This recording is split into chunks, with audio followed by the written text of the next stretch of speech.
Batch ని పెట్టుకొని వాళ్ళని గంజాయి అమ్మే వాళ్ళ దగ్గరికి పంపించి డబ్బులు వసూలు చేశారు. అది మొత్తం ఇప్పుడు చూపిస్తాం. ఇదే బ్యాచ్ ఇప్పుడు రామకృష్ణని ఎవరైతే కొట్టారో అదే బ్యాచ్ ఈరోజు టౌన్ లో తిరువూరు టౌన్ లో గంజాయి అమ్ముతుంది ఎవరో మీకు తెలుసు. ఎస్ఐ ఒక గ్యాంగ్ ని పెట్టుకొని తిరువూరు టౌన్ లో గంజాయి అమ్మిస్తున్నాడు. ఎస్ఐ సత్యనారాయణ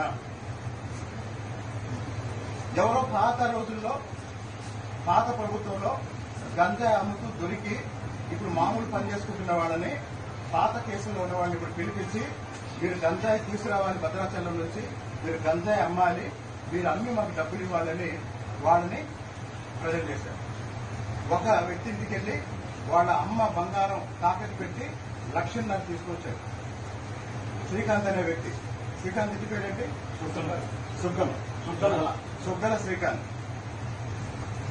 తిరువూరులో గంజాయి బ్యాచ్ కూడా బయటికి రావాలి.